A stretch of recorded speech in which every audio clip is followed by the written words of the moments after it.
Hello बच्चों, welcome back to the channel. We are back with part 3 of the chapter number 2, class 11th, biological classification. आज हम protista, fungi detail में पढ़ेंगे. इसके अलावा हम ब्रीफली टच करेंगे किंगडम प्लांटी और किंगडम एनिमेलिया को. हम जानेंगे वायरस, वायरॉइड्स, लाइकन, प्रियॉन्स के बारे में. And we will try to complete our chapter within less number of minutes. तो हम शुरू करते हैं सबसे पहले एक क्विक रिविजन से. देखो, हमने क्या पढ़ा है अब तक. हमने डिफरेंट सिस्टम्स ऑफ क्लासिफिकेशन पढ़े हैं जो हमें डिफरेंट लोगों ने दिए हैं. डिटेल में हमने पढ़ना शुरू किया है आर.एच. विटटेकर का 5 किंगडम क्लासिफिकेशन, जिसमें हमने अब तक मोनेरा पढ़ा था. अब हम दूसरे किंगडम पर जा रहे हैं जो कि है हमारा किंगडम प्रोटिस्टा. तो हम शुरू करते हैं. आपको पता है कि क्या करना है. आपको अपनी एनसीईआरटी लेके आनी है. मेरे साथ बैठकर एक एक लाइन को अच्छे से समझना है ताकि कहीं पे कोई भी कंफ्यूजन आए तो वो वहीं के वहीं क्लियर हो जाए. So without further do, let's get started. All single-celled eukaryotes are placed under Protista, but the boundaries of this kingdom are not well defined. तो ये क्या कह रहा है? ये कहना है आपके एनसीईआरटी कि जितने भी सिंगल सेल्ड यूकैरियोट्स होते हैं बच्चों, वो किस में आते हैं? वो आते हैं प्रोटिस्टा में. ठीक है, वो किस में आते हैं? वो आते हैं प्रोटिस्टा में. बट जो बाउंड्री है इस किंगडम की कि इस किंगडम में कौन से ऑर्गेनिजम्स आएंगे, वो वेल डिफाइंड नहीं है. जब ये कह रहा है कि वो वेल डिफाइंड नहीं है तो उससे इसका क्या मतलब है? इससे ये मतलब है जो हम आगे देखेंगे. ठीक है. What may be a photosynthetic protestin to one biologist may be a plant to another. इस लाइन में क्या बता रहा है बच्चों? देखो, बाउंड्री वेल डिफाइंड क्यों नहीं है? क्योंकि अगर एक फोटोसिंथेटिक प्रोटिस्टन है, यानी कि एक ऐसा प्रोटिस्टा, एक ऐसा ऑर्गेनिज्म जो प्रोटिस्टा में है, जो फोटोसिंथेसिस करता है, ठीक है, वो एक बायोलॉजिस्ट के लिए प्लांट भी हो सकता है. क्यों? क्योंकि फोटोसिंथेसिस कर रहा है. ठीक है. और दूसरे के लिए नहीं भी हो सकता है. क्योंकि ये हो भी सकता है और नहीं भी हो सकता है वाला बीच में डिलेमा है, संदेह है. इसीलिए ये आपको यहाँ पे कह रहा है कि जो बाउंड्री है वो वेल डिफाइंड नहीं है. तो हम क्या कह सकते हैं? इंस्टेड ऑफ सीइंग कि अरे ये तो ये भी हो सकता है, ये तो वो भी हो सकता है, हम इसको और बेहतर तरीके से कैसे समझाएंगे ये आपको अगली ही लाइन में पता चल जाएगा.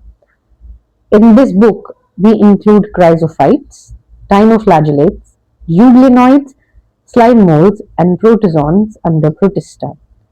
Members of Protista are primarily aquatic. क्या है members of Protista? क्या होते हैं बच्चों? primarily बोला है इन्होंने. जहां primarily शब्द इस्तेमाल होता है ना, इसका मतलब ज्यादातर. Members of Protista are primarily aquatic, यानी कि ज्यादातर Protista generally aquatic होते हैं. सब नहीं, ज्यादातर. This kingdom forms a link with the others dealing with plants, animals and fungi. ठीक है. Being eukaryotes, the protestin cell body contains a well-defined nucleus and other members and membrane bound organelles. तो क्या बोल रहा है? क्योंकि protista eukaryote है इसीलिए इनके पास क्या होता है? वेल डिफाइंड न्यूक्लियस होता है और मेम्ब्रेन बाउंड सेल ऑर्गेनेलीज होती हैं, जो हमें पता है कि किन में होती हैं? यूकैरियोट्स में होती हैं. प्रोकैरियोट्स में ये दोनों ही चीजें लैकिंग होती हैं. सम हैव फ्लैजुला और सीलिया. कुछ प्रोटिस्टा में जो ऑर्गेनिजम्स हैं उनके पास या तो फ्लैजुला होता है या तो सीलिया होता है. रिप्रोडक्शन कैसा होता है? तो reproduce asexually and sexually by a process involving cell fusion and zygote formation. ठीक है. तो ये एसेक्सुअली भी होता है इनमें रिप्रोडक्शन और सेक्सुअली भी होता है इनमें रिप्रोडक्शन. अब हम एक एक कर किसको पढ़ेंगे?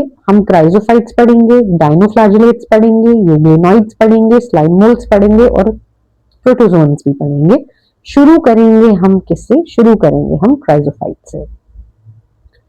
This group includes diatoms and golden algae desmids. तो इस ग्रुप के मेंबर्स कौन कौन है बच्चों? पहला मेंबर है आपका डायटम और है आपका गोल्डन एल्गी, जिसको आप क्या कहते हैं? डेस्मिड्स भी कहते हैं.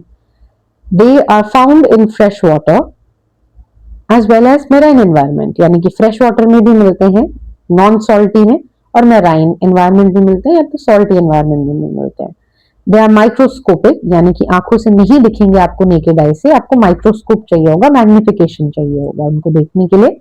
And float passively in the water currents. Passively मतलब उनमें कोई एनर्जी नहीं इस्तेमाल करते हैं वो फ्लो होने के लिए, जिस तरफ पानी जा रहा है, जिस तरफ वाटर फ्लो हो रहा है उसी की तरफ वो फ्लो होते रहते हैं, ठीक है। Most of them are photosynthetic, ज्यादातर ये फोटोसिंथेटिक होते हैं यानी फोटोसिंथेसिस करते हैं। In diatoms the cell wall forms two thin overlapping shells.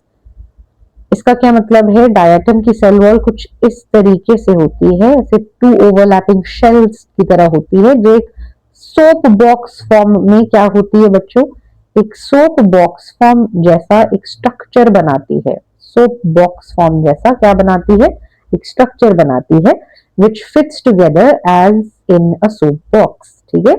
The walls are embedded with silica and thus the walls are indestructible। ये जो walls हैं ये किससे एम्बेडेड होती हैं, ये एम्बेडेड होती हैं सिलिका से। किससे एम्बेडेड होती हैं, सिलिका से। एम्बेडेड मतलब सिलिका की डिपोजिशन हो रखी होती है सेल वॉल्स में, किनकी, डायटम्स की। ये जो सेल वॉल्स हैं ये क्या है, ये टू थिन ओवरलैपिंग शेल्स हैं। ये जो सेल वॉल है ना ये शेल्स हैं, ये एक शेल है और ये एक शेल है सेल वॉल का, जिसमें क्या डिपोजिशन है, जिसमें क्या है, सिलिका है। अब सिलिका क्या है बच्चों, एक सख्त मटेरियल है। क्योंकि ये एक सख्त मटेरियल है इसीलिए इतनी जल्दी डिस्ट्रक्टेबल नहीं है। डिस्ट्रक्टेबल मतलब आप इसको तोड़ नहीं सकते, खराब नहीं कर सकते, ये सब आप नहीं कर सकते हैं। इसीलिए जब डायटम्स, ध्यान सुनिएगा, ठीक है, क्योंकि ये इंडिस्ट्रक्टेबल है इसीलिए ये जो शेल्स हैं जब डायटम्स मर भी जाते हैं तब भी ये एक्यूमुलेट होते रहते हैं एक जगह पे और बहुत सारा डिकम्पोजिशन हो जाता है over billions of years. Organism तो नहीं रहा लेकिन क्योंकि शेल इंडिस्ट्रक्टेबल है इसीलिए शेल पीछे रह जाता है। और इसको क्या कहते हैं, जो एक्यूमुलेशन होता है बच्चों, इसको कहते हैं डायटोमेशियस अर्थ। क्या कहते हैं, डायटोमेशियस अर्थ। Thus, diatoms have left behind a large amount of cell wall deposits in their habitat. This accumulation over billions of years is referred to as diatomaceous earth. Being gritty, this soil is used in polishing, filtration of oils and syrups. Diatoms are chief producers in the ocean. इसमें क्या कह रहा है कि ये किन चीजों में यूज होता है, इनका जो सेल का जो शेल है ये यूज होता है पॉलिशिंग में, यूज होता है फिल्टरेशन में, किसकी फिल्टरेशन में, ऑयल्स और सिरप्स की। और जो डायटम्स हैं वो क्या है बच्चों, वो है चीफ प्रोड्यूसर्स। चीफ प्रोड्यूसर्स किसके, ओशन के। प्रोड्यूसर यानी कि क्या होता है आपको पता है, एक होता है प्रोड्यूसर, एक होता है कंज्यूमर और एक होता है डीकम्पोजर। प्रोड्यूसर क्या करेगा, खाना बनाएगा, यानी कि प्रोड्यूसर यानी कि ऑटोट्रॉफ है। ऑटोट्रॉफ है, हमें पहली ही लाइन में, दूसरी लाइन में पता चल गया था क्या है, ये फोटोसिंथेटिक होता है, खाना बनाता है, ऑटोट्रॉफ है, इसीलिए क्या है, चीफ प्रोड्यूसर, ठीक है। अब देखो आपको बार बार इन्होंने बताया था कि जो प्रोटिस्टा क्या होता है, वो होता है एक एवोल्यूशनरी लिंक होता है। एवोल्यूशनरी लिंक क्यों होता है, देखो कुछ प्रोटिस्ट्स क्या करते हैं, फोटोसिंथेसिस करते हैं, कुछ प्रोटिस्ट्स क्या करते हैं, खाना इंजेस्ट करते हैं, कुछ प्रोटिस्ट्स क्या हो रहे हैं, डिकम्पोज कर रहे हैं ऑर्गेनिक मैटर, ठीक है। अब फोटोसिंथेसिस एनिमल करते हैं, इंजेशन ऑफ फूड एनिमल्स करते हैं, डिकम्पोज कौन करता है, फंजाई करता है। ये तो तीनों की तरह गुण आ गए एक ही किंगडम में, इसीलिए इस किंगडम को हम कह देते हैं कि ये एवोल्यूशनरी लिंक बनाता है बाकी जो कॉम्प्लेक्स लाइफ्स हैं या बाकी जो कॉम्प्लेक्स किंगडम्स हैं उनमें, ठीक है। अब आगे देखते हैं, नेक्स्ट है बच्चों हमारा डाइनोफ्लैजिलेट्स। डाइनोफ्लैजिलेट्स क्या है, मोस्टली मराइन है, ज्यादातर मराइन कंडीशंस में पाए जाते हैं, फोटोसिंथेटिक होते हैं।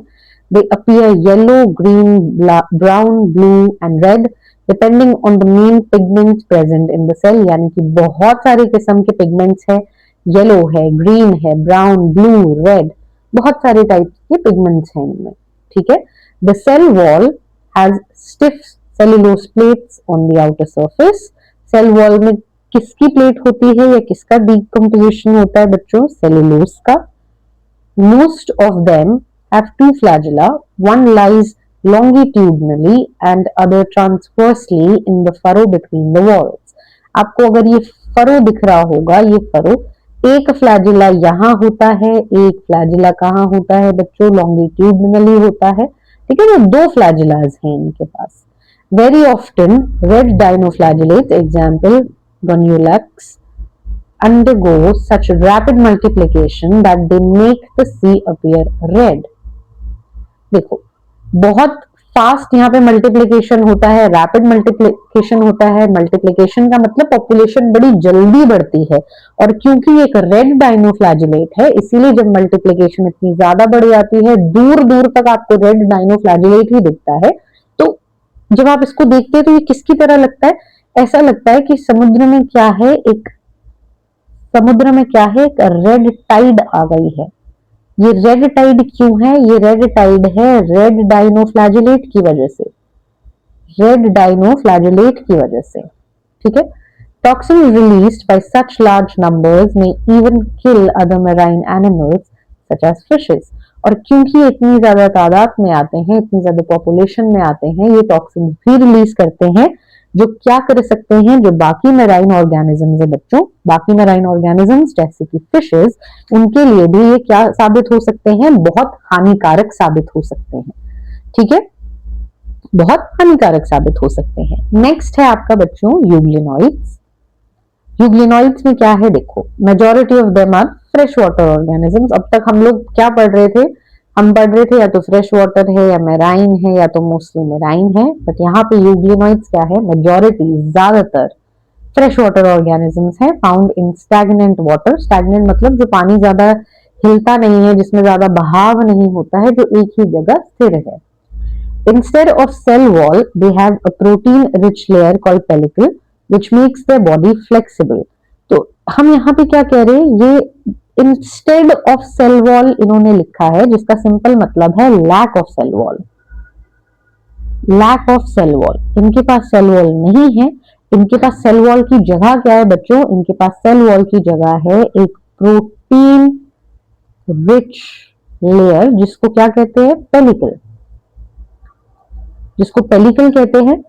ये जो पेलिकल है, ये यूग्लिनॉइड्स की बॉडी को क्या प्रोवाइड कर रहा है? ये यूग्लिनॉइड्स की बॉडी को फ्लेक्सिबिलिटी प्रोवाइड कर रहा है। क्या प्रोवाइड करता है? फ्लेक्सिबिलिटी प्रोवाइड करता है। इनके पास क्या होते हैं? इनके पास होते हैं दो flagella, they have two flagella, one is long, the other one is the short one. तो एक शॉर्ट है, एक लॉन्ग है। Though they are photosynthetic in the presence of sun, when deprived of sun they behave like heterotrophs by predating on other smaller organisms. तो जब सूरज आएगा तो ये फोटोसिंथेसिस करते हैं इन द प्रेजेंस ऑफ सनलाइट। जब इनको सनलाइट में आप नहीं रखेंगे, जब सनलाइट एब्सेंट हो जाएगी, तो ये किसकी तरह बिहेव करते हैं? हेटेरोट्रॉफ्स की तरह।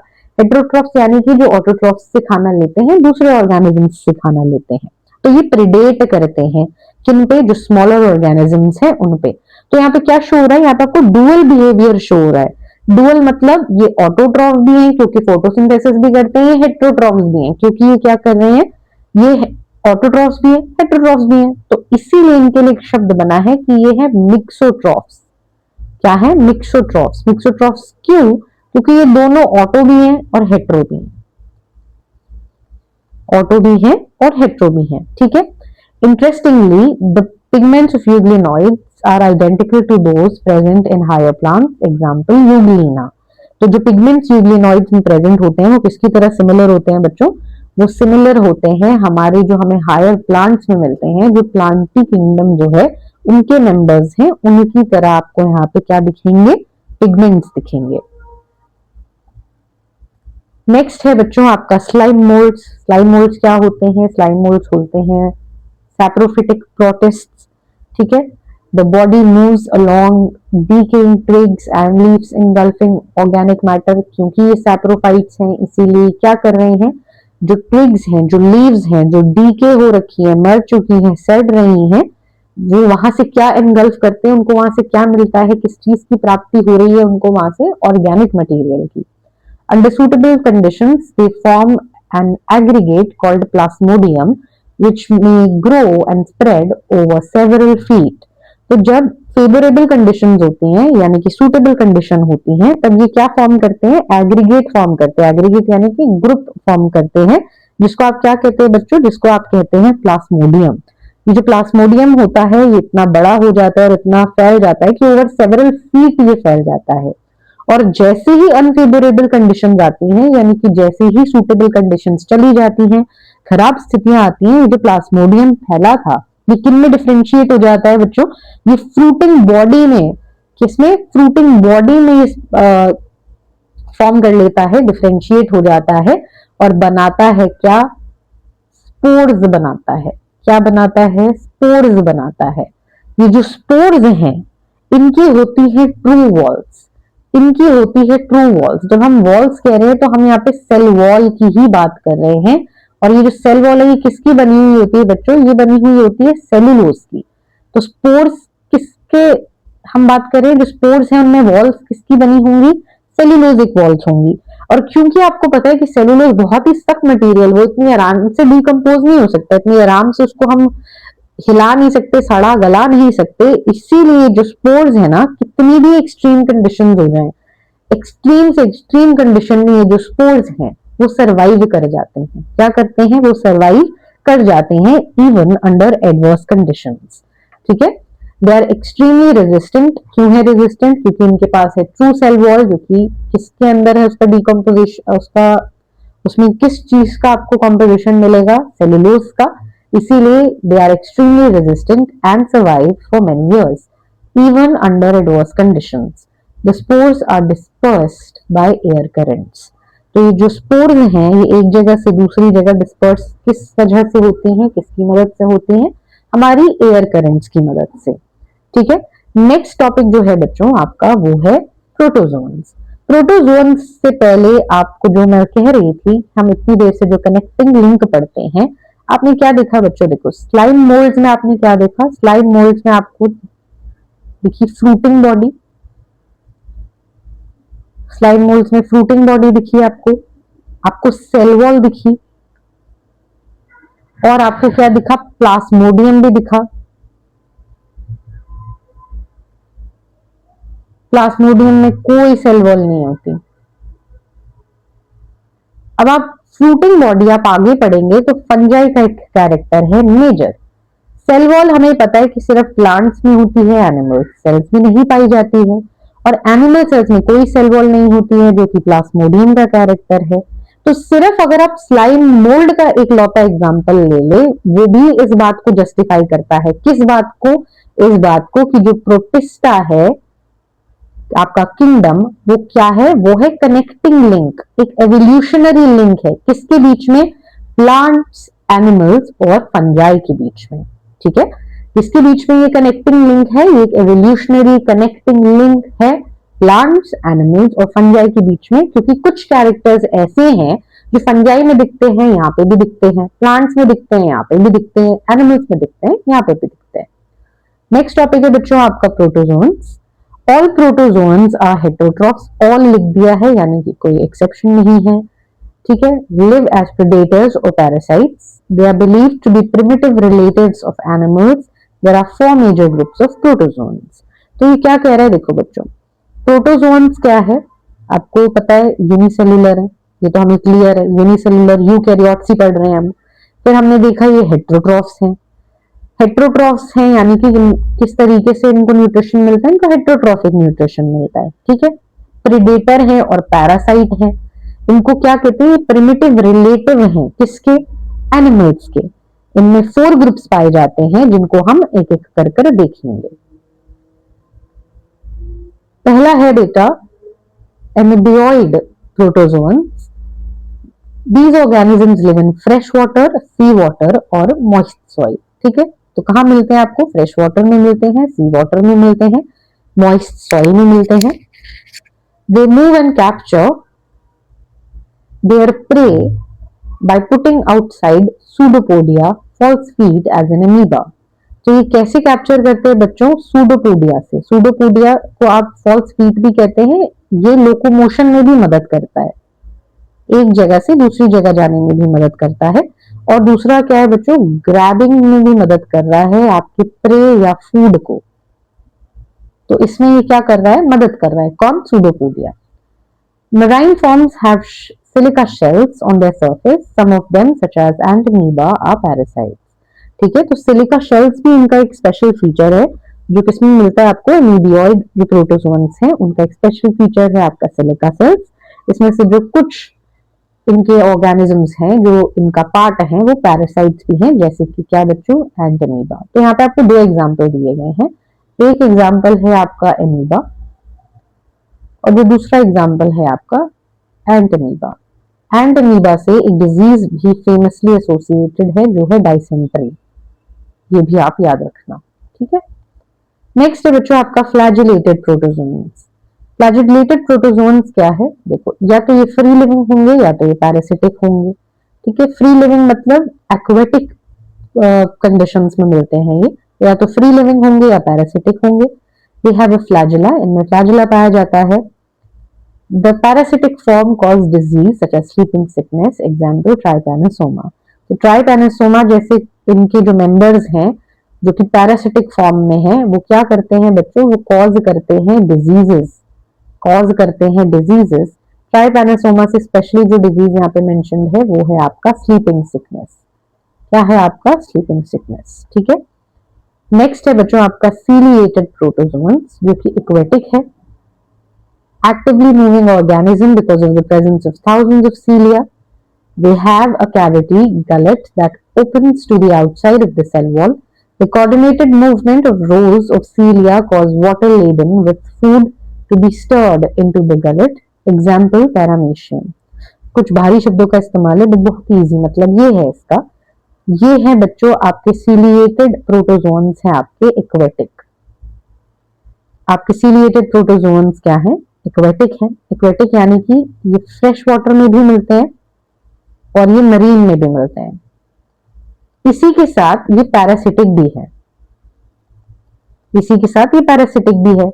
मूवमेंट क्या किस वजह से हो रही है इसकी, सीलिया की वजह से हो रही है। देखो एमीबियोइड में मूवमेंट थी सूडोपोडिया की वजह से, फ्लैजिलेटेड में फ्लैजिला की वजह से, सीलिएटेड में सीलिया की वजह से, ठीक है। इनके पास एक डेफिनेट रीजन है इंजेशन के लिए, खाना अंदर लेने के लिए, जिसको आप गलेट कहते हैं, गलेट कहते हैं। गलेट से ही क्या हो रहा है, they possess definite region for ingestion जिसको आप गलेट कहते हैं, एंड इजेशन, यहाँ पे इंजेशन खाने को अंदर लिया जा रहा है और बाहर निकाला जा रहा है, ठीक है।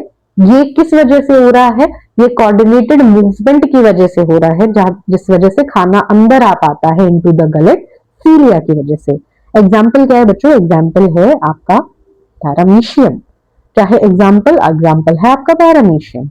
नेक्स्ट है बच्चों आपका स्पोरोजोन्स। स्पोरोजोन्स क्या होते हैं बच्चों, स्पोरोजोन्स होते हैं, this includes diverse organisms that have infectious spore like stage in their life cycle. Sporozoans में स्पोर लाइक स्टेज होती है, ठीक है। मोस्ट नोटोरियस इज प्लाज्मोडियम जो कि मलेरियल पैरासाइट भी है, जो किसको कॉज करता है, हमारी बॉडी में मलेरिया को कॉज करता है। A disease which has staggering effect on human population, a disease which has staggering effect on human population. तो हम यहाँ पे कहना क्या चाहते हैं, हम यहाँ पे सिंपली ये कहना चाहते हैं कि ये डिजीज कॉज करता है, कौन सा, मलेरिया। प्लाज्मोडियम ह्यूमन पॉपुलेशन में मलेरिया कॉज करता है। क्यों कॉज कर रहा है, क्योंकि इसके पास एक इंफेक्शियस स्पोर लाइक स्टेज है जिसका क्या नाम है बच्चों, इन्होंने आपको नाम तो नहीं दिया बट एक इंफेक्शियस स्पोर लाइक स्टेज दी है, एग्जाम्पल प्लाज्मोडियम का दिया है। प्लाज्मोडियम की वजह से मलेरिया होता है। यहाँ पे कोई जो लोकोमोटरी स्ट्रक्चर जो आपको सूडोपोडिया दिख रहा था एमीबियोइड प्रोटोजोन्स में, फ्लैजिला दिख रहा था फ्लैजिलेटेड प्रोटोजोन्स में, सीलिएटेड प्रोटोजोन्स में सीलिया दिख रहा था, यहाँ पे ऐसा कोई लोकोमोटरी स्ट्रक्चर नहीं देखने के लिए मिलता है, ठीक है। अब जो हमारा नेक्स्ट टॉपिक है उससे पहले एक छोटा सा कंपैरिजन हम देख लेते हैं। मैंने आपको बता दिया था लोकोमोटरी स्ट्रक्चर कौन से हैं, हैबिटेट हमने डिस्कस किया, फीडिंग मैकेनिज्म हमने डिस्कस किया, स्पेशल फीचर्स हमने डिस्कस करे, साथ ही में एग्जाम्पल्स और जो कुछ डिजीजेस थे हमने वो सब डिस्कस करे। आप इसको रोक कर यहाँ पर इसको अपनी नोटबुक्स में या साइड में नोट डाउन कर सकते हैं, एग्जाम में जब लिखने के लिए आएगा तो आपके पास बेहतर पॉइंट्स होंगे बताने के लिए, अगर कंपैरिजन आ गया या डिफरेंस का क्वेश्चन आ गया तो, ठीक है। नेक्स्ट हम मूव करेंगे बच्चों किंगडम फंजाई पे और क्विकली सारे इसके जितने भी पार्ट्स हैं वो एक एक करके पढ़ेंगे। So let's go. तो बच्चों अब हम शुरू करते हैं फंजाई से, ठीक है, किंगडम फंजाई। पेन का थोड़ा सा कलर चेंज कर लेते हैं, देखते हैं। मैं उम्मीद करती हूँ कि आप अपनी बुक्स अपने साथ लेके बैठे होंगे, तो हम शुरू करते हैं without any further ado. The fungi constitute a unique kingdom of heterotrophic organisms। तो ये क्या कह रहा है बच्चों कि फंजाई किसको कॉन्स्टिट्यूट करते हैं इस किंगडम में? जो ऑर्गेनिजम्स हैं उनमें क्या देखा जाता है कि ऑर्गेनिजम्स हेट्रोट्रॉफिक हैं, यानी कि अपना खाना खुद स्वयं नहीं बनाते हैं, ठीक है।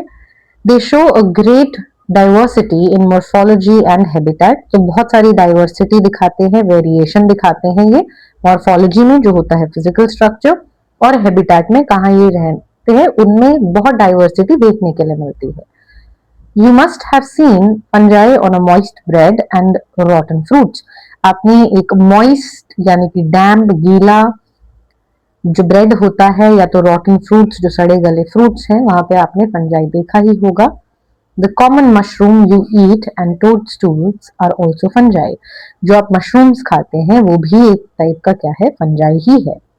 White spots seen on mustard leaves are due to a parasite fungus। Some unicellular fungi, example yeast, are used to make bread and beer. Other fungi cause diseases in plants and animals. Wheat rust causing Puccinia is an important example। तो इसमें आपको क्या बताया जा रहा है? इन सारी बातों में आपको फंजाई कहाँ मिलता है, उसकी वजह से आपके आसपास क्या होता है। आपको क्या बताया गया कि फंजाई कहाँ मिलता है बच्चों? आपको आपके आसपास मॉइस्ट ब्रेड पे मिलता है, रॉटन फ्रूट में मिलता है। जो आप मशरूम खाते हैं वो भी क्या है, फंजाई है। जो मस्टर्ड की लीफ पे आपको व्हाइट स्पॉट्स दिखते हैं वो भी फंजाई की वजह से हैं। फंजाई अगर यूनिसेलुलर ऑर्गेनिज्म जो फंजाई का एग्जाम्पल है, यूनिसेलुलर फंजाई का ईस्ट, उसको हम किस में इस्तेमाल करते हैं? उसको ब्रेड एंड बियर बनाने में, मेकिंग में इस्तेमाल होता है। कुछ फंजाई ऐसे हैं जो प्लांट्स और एनिमल्स में डिजीज कॉज करते हैं, ठीक है। एग्जाम्पल यहाँ पे इन्होंने आपको पक्सीनिया दिया है जो आपको याद रखना है। Some are the source of antibiotic, कुछ से हम एंटीबायोटिक बनाते हैं जैसे कि penicillium. Fungi are cosmopolitan and occur in air, water, soil and on animals and plants. तो फंजाई क्या है, कॉस्मोपॉलिटन है, आपको हर जगह मिलते हैं। आपको हवा में मिलेंगे, वाटर में मिलेंगे, सॉइल में मिलेंगे, एनिमल्स पे मिलेंगे, प्लांट्स में मिलेंगे, हर जगह अबंडेंस है इसकी। ये प्रेफर कहाँ करते हैं उगना? इनकी प्रेफर्ड प्लेस उगने की क्या है, in warm and humid conditions. यहाँ पे अच्छा खासा मॉइस्चर होगा, अच्छी खासी गर्माहट मिलती है, इनको वार्मथ मिलती है, वहां पे आपको फंजाई मिलते हैं।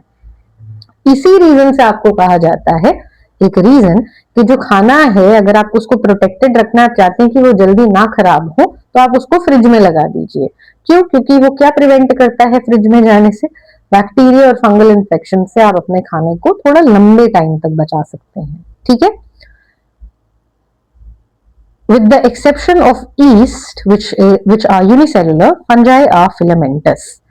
ईस्ट को छोड़कर, ईस्ट आपका यूनिसेलुलर है, बट ईस्ट को छोड़कर जो फंजाई है वो क्या है बच्चों, यूनिसेलुलर है। नहीं, फंजाई क्या है, फिलामेंटस है, ठीक है। ईस्ट क्या है, यूनिसेलुलर। बाकी जो इन्होंने आपको फंजाई बताए हैं वो क्या है, फिलामेंटस।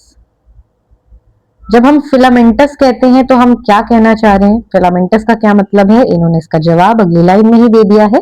फिलामेंटस का मतलब होता है कि their body consists of long cylinder thread like structures called hyphae. मतलब लॉन्ग स्ट्रक्चर है, सिलेंडर यानी कि पतला सा स्ट्रक्चर है, थ्रेड लाइक स्ट्रक्चर है, जिसको हम क्या कहते हैं बच्चों? जिसको आप कहते हो हाइफे, सिंगुलर होता है हाइफा, ठीक है। तो बॉडी किसकी बनी हुई है? बॉडी जो फंजाई की है वो बनी हुई है फिलामेंटस ब्रांचेस की, एक नेटवर्क की। नेटवर्क किसका? हाइफी का। और इस नेटवर्क को ऑफ हाइफी को आप क्या बोलते हैं? आप बोलते हैं mycelium. So the network of hyphae are known as mycelium, ठीक है। तो देखो ये क्या है बच्चों, एग्जाम्पल दे रही हूं मैं आपको, ये है सपोज, ये है आपका हाइफी, क्या है ये आपका है हाइफे या हाइफा, जो आप कहना चाहें, ठीक है। अब इसी में अगर बहुत सारे हम दूसरी ब्रांचेस कर दें, इसी में अगर आप बहुत सारी ब्रांचेस और बहुत सारे नेटवर्क्स निकलने लग जाएं, हर एक नेटवर्क से एक दूसरा नेटवर्क निकले, तो इस पूरे स्ट्रक्चर को बच्चों आप कहोगे माइसीलियम। इस पूरे स्ट्रक्चर को आप कहोगे माइसीलियम, क्योंकि ये माइसीलियम क्या है, ये नेटवर्क है।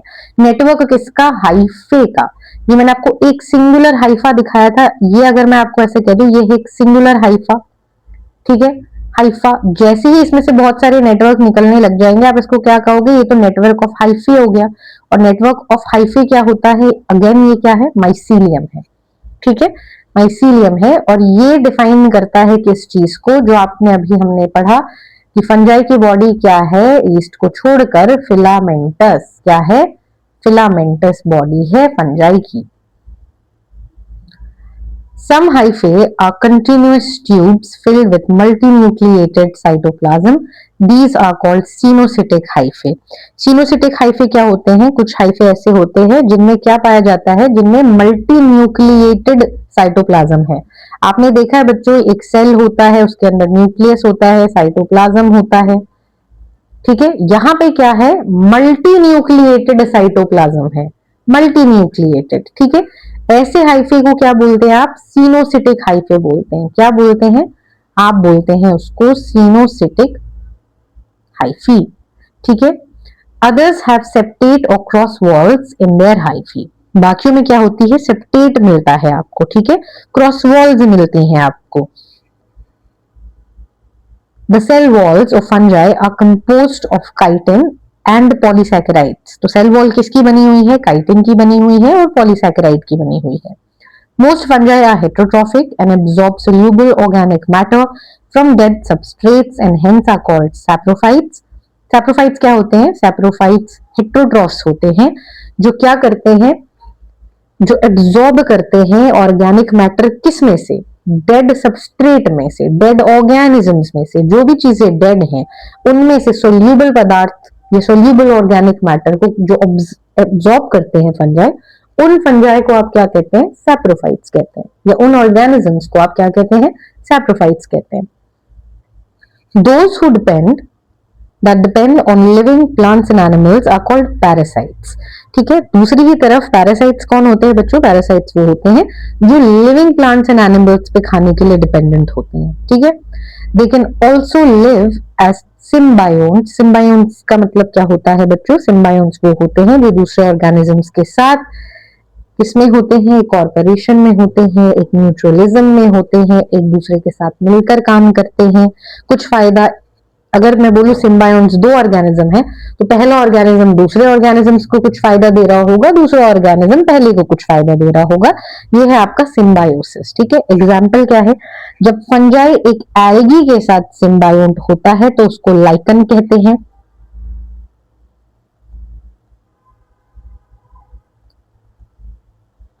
और जब आपका फंजाई हायर प्लांट्स के साथ एक सिम्बायोटिक रिलेशनशिप में होता है तो आप उसको क्या कहते हो, माइकोराइजा। क्या कहते हो, mycorrhiza. So they can live as symbionts in association with algae. तो फंजाई एल्गी के साथ एसोसिएशन में है लाइकन, और रूट्स ऑफ हायर प्लांट्स के साथ एसोसिएशन में है माइकोराइजा, ठीक है। Reproduction in fungi can take place by vegetative means. कौन से वेजिटेटिव मीन्स, यानी कि फ्रैगमेंटेशन होता है, फिजन होता है, बडिंग होती है। जब मैं कहती हूं शब्द फ्रैगमेंटेशन, इससे पता चल रहा है कि फ्रैगमेंट्स बनते होंगे, पीसेस बनते होंगे, ठीक है। फ्रैगमेंट्स बनते होंगे या पीसेस बनते होंगे। तो क्या होता है, जो माइसीलियम है आपका, ठीक है, अगर मैं आपको बोलूं कि ये एक माइसीलियम है, ठीक है, तो फ्रैगमेंटेशन में क्या होगा बच्चों, ये जो माइसीलियम है ये ब्रेक हो जाएगा, ये फ्रैगमेंट बना देगा, ये माइसीलियम अपना ग्रो हो जाएगा, ये माइसीलियम अपना ग्रो हो जाएगा, ठीक है। ये कब होता है, ये मैकेनिकल इंजरी हो सकता है, डीके हो सकता है, इन वजह से फ्रेगमेंटेशन होता है। तो जो माइसीलियम है, ये जो आपका माइसीलियम है, ये क्या हो जाता है, ये ब्रेक्स को मैं थोड़ा साफ सुथरा लिखती हूँ वरना आप कहोगे कि समझ ही नहीं आ रहा है। जो आपका माइसीलियम है ये ब्रेक हो जाता है 2 या उससे ज्यादा सेगमेंट्स में, और जो ईच सेगमेंट है फिर वो पूरा एक कंप्लीट माइसीलियम फिर से बनाता है। ठीक है, ये तो हुआ आपका फ्रैगमेंटेशन। नेक्स्ट आपका एग्जाम्पल था बडिंग। बडिंग किन में होती है, ईस्ट में होती है, आपको पता है यूनिसेलुलर फंजाई है। ठीक है, तो क्या होता है, जैसे पेरेंट है, ये एक आपका ईस्ट सेल था, इसमें आपको बडिंग दिखेगी, ये बड बनने लग गया। ये जो बड है ये और ग्रो होता है, और क्या होता है, अल्टीमेटली इससे सेपरेट हो जाता है, धीरे धीरे ग्रो होता है और फिर सेपरेट हो जाता है। ठीक है, ये है आपका बडिंग, जो आपको किसमें देखने के लिए मिलती है, ईस्ट में देखने के लिए मिलती है। ठीक है, तो ये जो प्रोट्रूजन है, ये जो एक निकला हुआ सा सिरा है, एक बड में ग्रो होता है which ultimately separates to make a new individual. ठीक है, ये होता है आपका बडिंग। फिर था बच्चों आपका जो दूसरा और लास्ट एग्जाम्पल था, वो था आपका फिजन। फिजन में क्या होता है,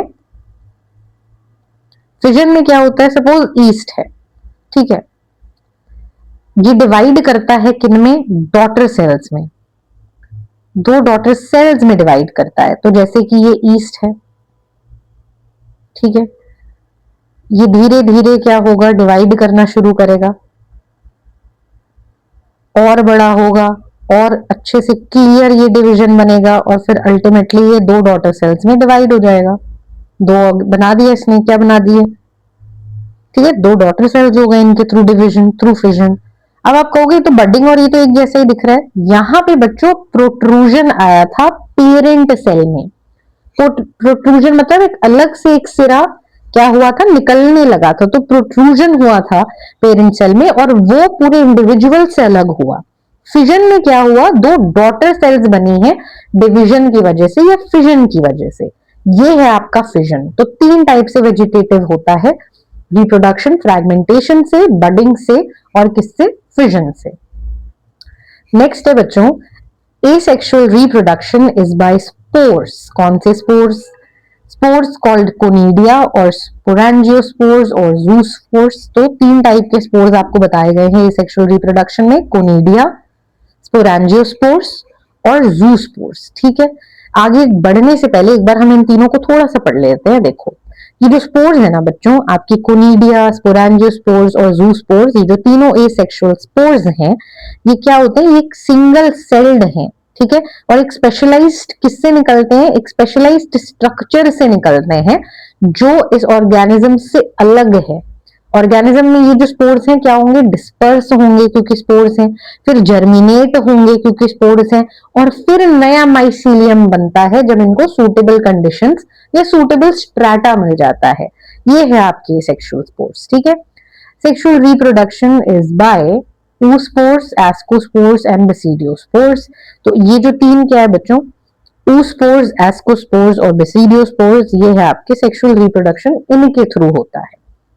These various spores are produced in distinct structures called fruiting bodies। तो ये distinct structure में प्रोड्यूस होती हैं, जिनको आप क्या कहते हैं बच्चों, जिनको आप कहते हैं fruiting bodies। अब fruiting bodies का क्या मतलब है, इन्होंने तो बस ऐसे लिखकर छोड़ दिया, इसको हम हल्का सा डिटेल में देख लेंगे ताकि आप ये बात समझें। देखो, अगर मैं आपको एक डायग्राम बना के दिखाऊं, एक रफ डायग्राम, ठीक है, इन्होंने तो आपको फ्रूटिंग बॉडी लिख के छोड़ दिया है, बट हमको डिटेल में पढ़ना है ताकि हमें ईच एंड एवरी लाइन जो है वो समझ आए। आपसे क्या कहा गया था कि रिप्रोडक्शन किसकी वजह से होता है, हम एस्कोस्पोर्स लेते हैं। तो बच्चों ये है आपके एस्कोस्पोर्स, ये है आपके क्या, एस्कोस्पोर्स। अब आपसे क्या कहा गया था, जो ये स्पोर्स होते हैं ये डिस्टिंक्ट फ्रूटिंग बॉडी में होते हैं। किसमें होते हैं, डिस्टिंक्ट फ्रूटिंग बॉडीज में मिलेंगे आपको। ठीक है, ये क्या है बच्चों, ये है आपका एस्कस। एस्कस में क्या मिल रहा है आपको, एस्कोस्पोर्स। और ये फ्रूटिंग बॉडी क्या होती है बच्चों, ये होती है आपकी एस्कोकार्प। क्या होती है, एस्कोकार्प। वहीं पे जो बेसीडियम है आपका, या जो आपको ये जो बेसिडियोस्पोर्स है इसकी फ्रूटिंग बॉडी क्या होती है, इसकी फ्रूटिंग बॉडी होती है बेसिडियोकार्प। इसको भी अगर मैं आपको बना के दिखा दूं थोड़ा सा सिर्फ स्ट्रक्चर,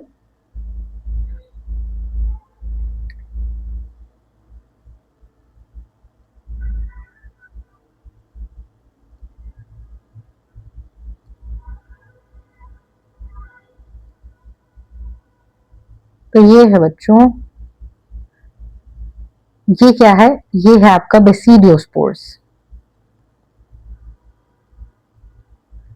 ये जो आपको पतली सी लाइन दिख रही है ये है आपका स्टेरिगमाटा, और ये जो है ये है आपका बेसिडियम। ठीक है, तो देखो एस्कोस्पोर्स क्या होते हैं आपके बच्चों, ये थोड़ी एक्स्ट्रा इंफॉर्मेशन है, आप चाहें तो नोट डाउन कर सकते हैं।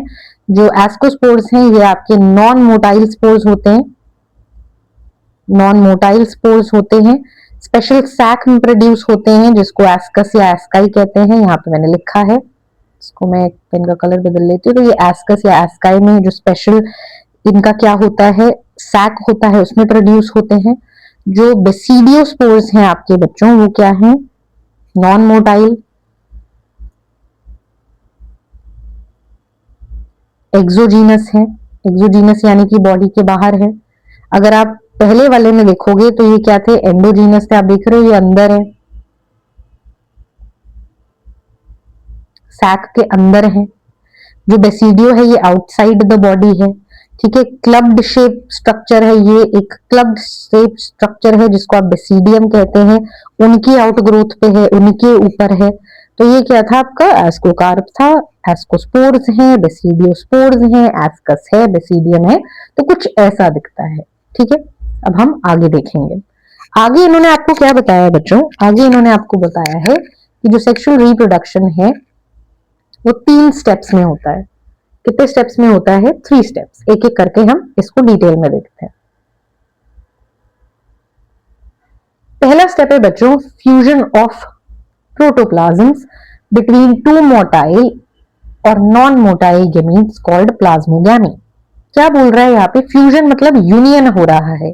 यूनियन हो रहा है किसके बीच में बच्चों, यूनियन हो रहा है यहाँ पर या तो 2 मोटाइल स्पोर्स हैं या गेमीट्स हैं या तो नॉन मोटाइल गेमीट्स हैं। ठीक है, क्या है, 2 मोटाइल और non motile gametes, not spores, gametes, इनके बीच में फ्यूजन होता है किसका, प्रोटोप्लाज्म का, उसको आप क्या कहते हो, प्लाज्मोगैमी। ठीक है, तो पहला स्टेप क्या था बच्चों, पहला स्टेप था यूनियन ऑफ प्रोटोप्लाज्म, किसके बीच में, या तो 2 मोटाइल गेमीट्स के बीच में या नॉन मोटाइल गेमीट्स के बीच में। ठीक है, नेक्स्ट जो स्टेप है बच्चों वो है आपका कैरियोगैमी। नेक्स्ट स्टेप क्या है आपका, कैरियोगैमी। कैरियोगैमी क्या होता है, जब 2 न्यूक्लियाई में फ्यूजन हो तब आप उसको क्या कहते हैं, तब आप उसको कहते हैं कैरियोगैमी। ठीक है, अब ये जो हम गेमीट्स गेमीट्स पढ़ रहे हैं, आपको पता है कि गेमीट्स क्या होते हैं, हेप्लॉइड होते हैं, गेमीट्स हेप्लॉइड होते हैं। ठीक है, यहां पे आपको क्या बताया गया है बच्चों, यहां पे आपको बताया है कि कैरियोगैमी हो रही है, कैरियोगैमी हो रही है। तो ये जो कैरियोगैमी हो रही है ये किनके बीच में हो रही है, ये हो रही है न्यूक्लियस के बीच में। किसके बीच में हो रही है, 2 न्यूक्लियाई जो है उनके बीच में ये क्या हो रही है, कैरियोगैमी हो रही है। ठीक है, और जो थर्ड स्टेप है बच्चों वो होता है meiosis in zygote which results in haploid spores. Finally जब मियोसिस हो जाता है तो हमें क्या मिलते हैं बच्चों, हमें मिलते हैं हेप्लॉइड स्पोर्स। आपको पता है कि मियोसिस क्या होता है, मियोसिस होता है रिडक्शन डिवीजन। मियोसिस क्या होता है, रिडक्शन डिवीजन होता है। ठीक है, इसको हम जल्दी से समझ लेंगे, ये इतना खतरनाक है नहीं समझना जितना लग रहा है। देखो क्या होता है, when a fungus reproduces sexually, 2 haploid hypha of compatible mating type come together and fuse। तो जब फंगस में सेक्सुअल रिप्रोडक्शन होता है तो हमने जो हाइफा पढ़ा था स्टार्टिंग में फंजाई के, 2 हेप्लॉइड हाइफा जो कंपैटिबल है मेट करने के लिए, वो आते हैं, वो फ्यूज होते हैं। ठीक है, अब जब फ्यूजन हो रहा है दो हेप्लॉइड सेल्स का, तो वो इमीडिएटली क्या बनाते हैं बच्चों, वो बनाते हैं डिप्लॉइड सेल्स। क्या बनाते हैं, वो बनाते हैं डिप्लॉइड सेल्स। लेकिन कुछ फंजाई जैसे कि अगैरिकस, एस्परजिलस, जो कि आप आगे पढ़ेंगे कि किनका पार्ट है, एस्कोमाइसीट्स का पार्ट है और बेसिडियोमाइसीट्स का पार्ट है, उनमें एक इंटरविनिंग बीच की स्टेज आती है जो कि डाइकैरियोनिक स्टेज होती है। क्या होती है, एक डाइकैरियोनिक स्टेज होती है, जहां पे क्या होता है, देयर आर 2 न्यूक्लियाई पर सेल। इस कंडीशन को हम क्या कहते हैं बच्चों, इस कंडीशन को आप डाइकैरियोन कहते हैं और इस फेज को आप कहते हो डाइकैरियोन फेज ऑफ फंजाई। ठीक है। लेटर क्या होता है, जब न्यूक्लियाई फ्यूज हो जाता है तो सेल डिप्लॉइड बन जाता है। लेटर क्या हो रहा है, जब ये जो न्यूक्लियाई फ्यूज हो रहे थे, ये जो 2 न्यूक्लियाई पर सेल वाली स्टेज थी, जब न्यूक्लियाई फ्यूज हो जाएंगे तो वो डिप्लॉइड जो सेल है वो क्या बन जाता है, डिप्लॉइड बन जाता है। ठीक है। डिप्लॉइड बन जाता है कैरियोगैमी में, जो हमने स्टेज नंबर 2 पढ़ी थी। ठीक है। अब आगे क्या होगा, जो फंजाई है वो फॉर्म करता है फ्रूटिंग बॉडी। हमने फ्रूटिंग बॉडी का जिक्र किया था स्टार्टिंग में जब हम सेक्सुअल स्पोर्ट्स के बारे में पढ़ रहे थे। ठीक है। इन फ्रूटिंग बॉडीज में क्या मिलता है, होता है रिडक्शन डिवीजन। रिडक्शन डिवीजन यानी कि मियोसिस होता है, और जब मियोसिस होता है तो किसका प्रोडक्शन होगा बच्चों, प्रोडक्शन होगा हेप्लॉइड स्पोर्स का। तो आप देख रहे हो हम 2n से क्या बना हमारे पास, हेप्लॉइड स्पोर्स। तो यहाँ पे रिडक्शन डिवीजन हुआ है। ठीक है, रिडक्शन डिवीजन हुआ है। ऐसे होता है ये, इन स्टेप्स में होता है फंजाई में आपका सेक्सुअल रिप्रोडक्शन। आई होप ये आपको क्लियर है, इतना मुश्किल नहीं है। 3 ही चीजें होती हैं जो फंजाई के हाइफे हैं, जो कंपैटिबल है, वो आते हैं, जो मीटिंग टाइप्स हैं, फ्यूज करते हैं। फ्यूजन जो होता है तो डिप्लॉइड सेल बनता है। कुछ फंजाई जैसे एस्कोमाइसीट्स के और बेसिडियोमाइसीट्स के एग्जांपल में एक इंटरविनिंग स्टेज आती है जिसको आप डाइकैरियोन स्टेज बोलते हो, कंडीशन को डाइकैरियोन कहते हैं। और क्या कहते हैं इसको, डाइकैरियोन फेज ऑफ फंजाई कहते हैं, जहां पे सेल में 2 न्यूक्लियाई पर सेल होते हैं। ठीक है। लेटर जब ये न्यूक्लियाई फ्यूज करते हैं यानी कि कैरियोगैमी होती है तो सेल डिप्लॉइड बनता है। फिर फ्रूटिंग बॉडीज जो होती है उनमें रिडक्शन डिवीजन होगा और फाइनली फॉर्मेशन होता है किसका, फाइनली फॉर्मेशन होता है आपके हेप्लॉइड स्पोर्स का। किसका, हेप्लॉइड स्पोर्स का। अब हम आगे देखेंगे।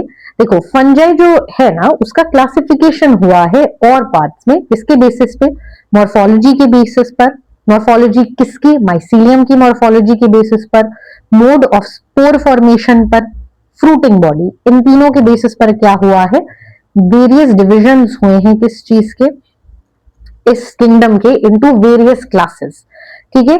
तो अब हम उन डिफरेंट क्लासेस को एक एक कर कर पढ़ेंगे।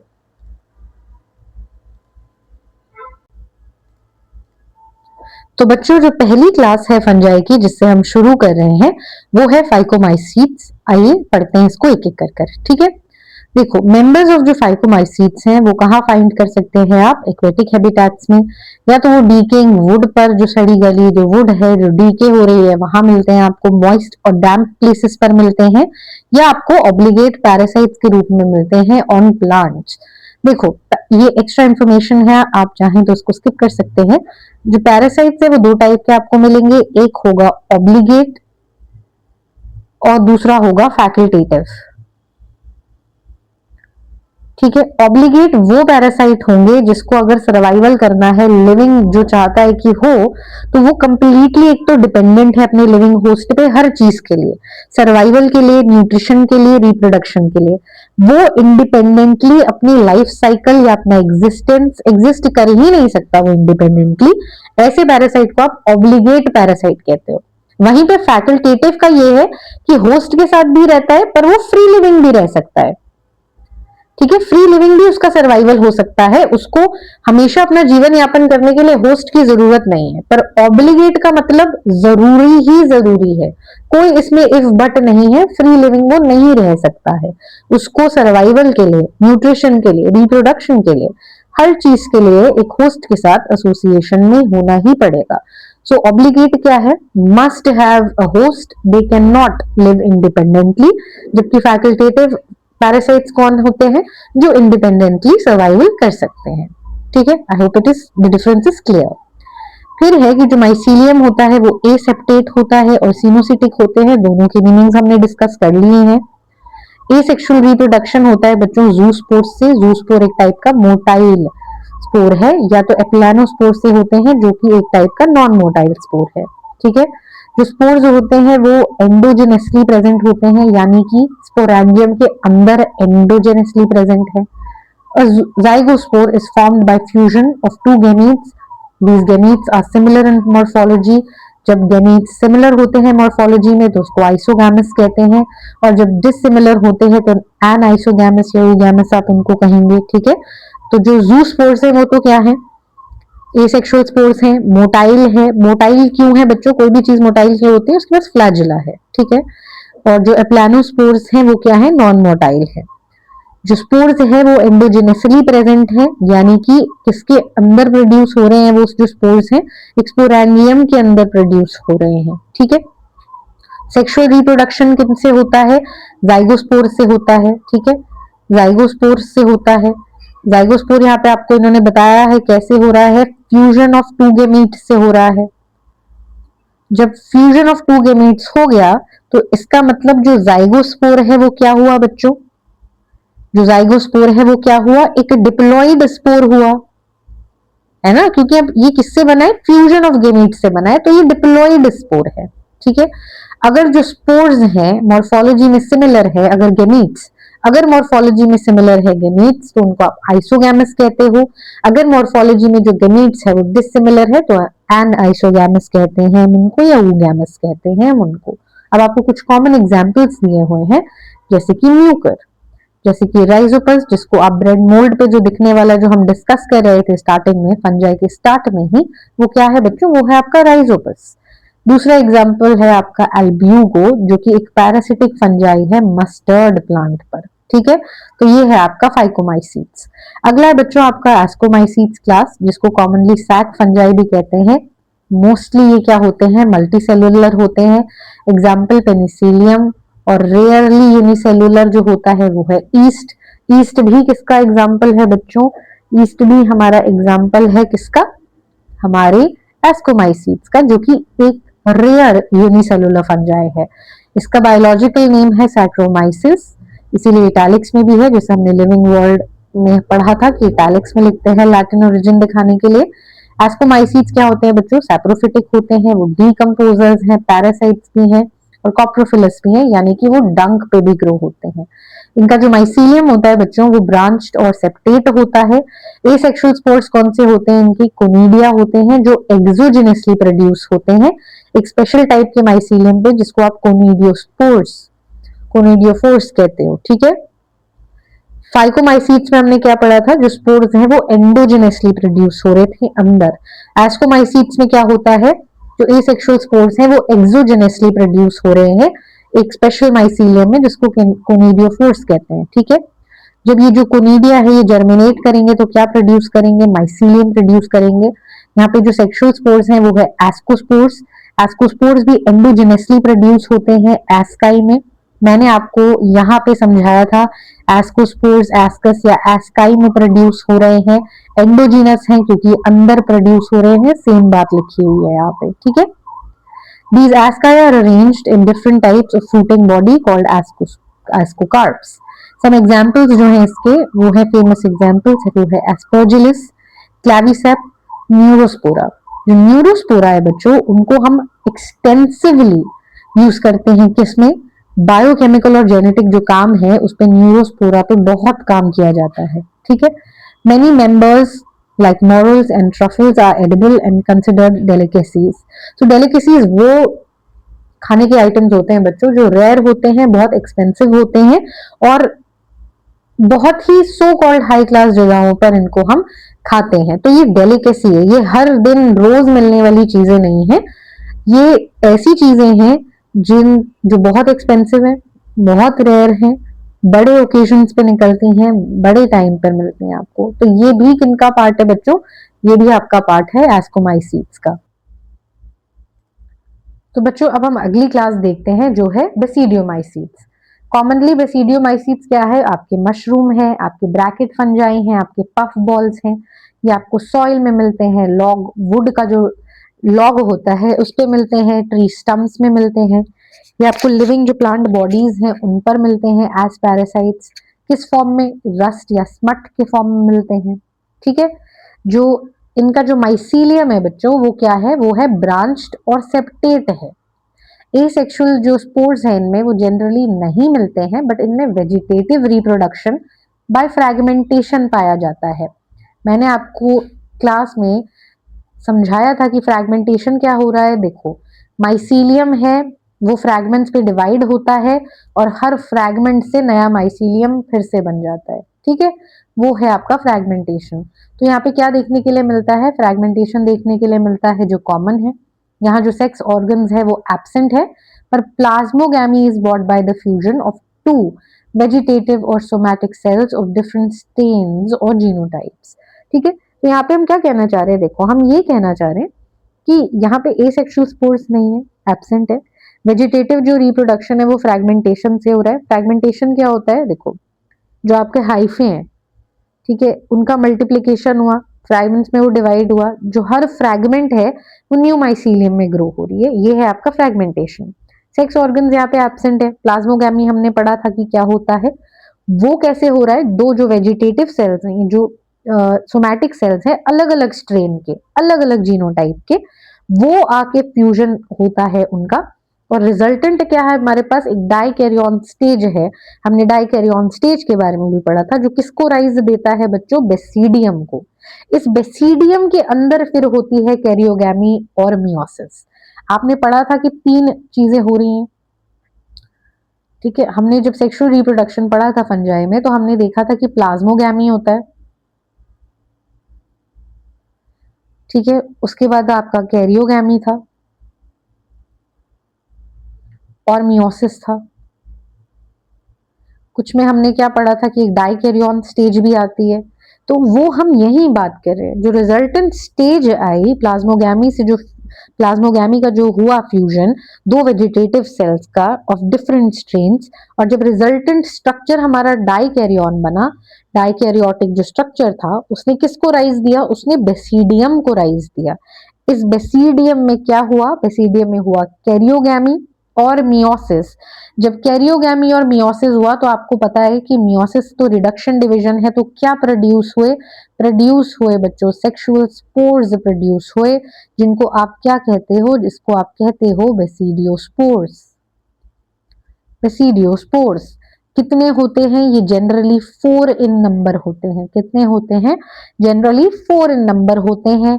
एक्सोजीनस होते हैं, यानी कि आउटसाइड द बॉडी प्रोड्यूस होते हैं, एक्सोजीनस होते हैं। ठीक है, इनको जो फ्रूटिंग बॉडी होती है वो क्या होती है? बेसिडिया की होती है। ठीक है, किसकी होती है? Basidia. So the fruiting body क्या कंटेन कर रही है? बेसिडिया, और जो कि एक मल्टी सेल्यूलर स्ट्रक्चर हमें देती है, जिसको आप कहते हो बेसिडियोकार्प। यहीं भी लिखा हुआ है, लेट्स रीड इट। देखो, द रिजल्टेंट स्ट्रक्चर जो हमें मिलता है वो है एक dikaryotic stage which ultimately gives rise to basidium.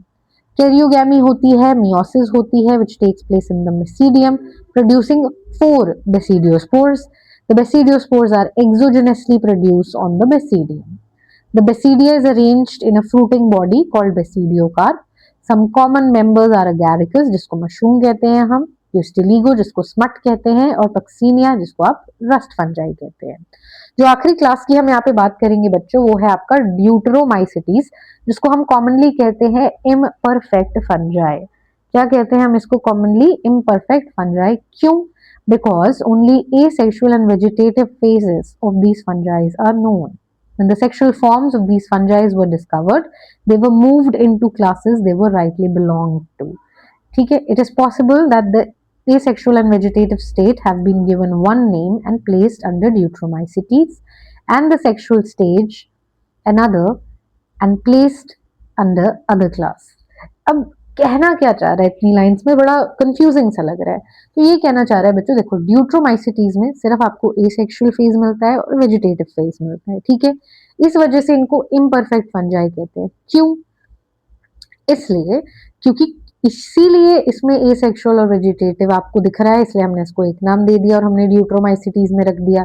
जिनमें सेक्सुअल स्टेज दिखी उनको हमने बाकी क्लासेस में डाल दिया। तो यहाँ पे यही कहा जा रहा है, क्योंकि ये इम्परफेक्ट है, क्योंकि यहाँ सेक्सुअल फॉर्म्स लैक कर रहे हैं, आपको नहीं दिखते हैं, इसीलिए हमने जितनों में हमको जो सेक्सुअल फॉर्म्स हैं वो डिस्कवर हुए उनको तो हमने बाकी क्लासेस में डाल दिया। जो हमें इम्परफेक्ट लगे, जहाँ पे केवल एसेक्सुअल और वेजिटेटिव फेज हो रहे हैं, उनको हमने सबको पिक करके ड्यूट्रोमाइसिटीज में रख दिया। ठीक है। Later, when linkages were established, the fungi were correctly identified and moved out of deuteromycetes. One perfect sexual stages of members of deuteromycetes were discovered. They were moved to ascomycetes and basidiomycetes. अब इसमें ये क्या कहना चाह रहा है, देखो, जब हमने लिंकेजेस फॉर्म करे, जब हमने और अच्छे से स्टडी किया और हमें पता चला कि सेक्सुअल स्टेजेस भी फंजाई में होती है, तो हमने उन ड्यूट्रोमाइसिटीज से उठा के उनको हमने कहाँ डाला बच्चों, एस्कोमाइसीट्स में और बेसिडियोमाइसीट्स में। क्यों? क्योंकि जो ड्यूट्रोमाइसिटीज हैं वो ओनली एंड ओनली कौन से रिप्रोडक्शन शो कर रहे हैं हमें, एसेक्सुअल और वेजिटेटिव फेस शो कर रहे हैं, सेक्सुअल फॉर्म्स नहीं शो करते थे। जिन फॉर्म्स को या जिन फंजाई को हमने पहले ड्यूट्रोमाइसिटीज में रखा था जो सेक्सुअल रिप्रोडक्शन शो कर रहे थे, बाद में हमने उनको वहां से उठाया और कौन सी क्लासेस में डाल दिया, आपके एस्कोमाइसिटीज में और बेसिडियोमाइसिटीज में। ठीक है। The deuteromycetes reproduce only by asexual spores called conidia. The mycelium is septate and branched. Some members are saprophytes or parasites, while a large number of them are decomposers of litter and help in mineral cycling.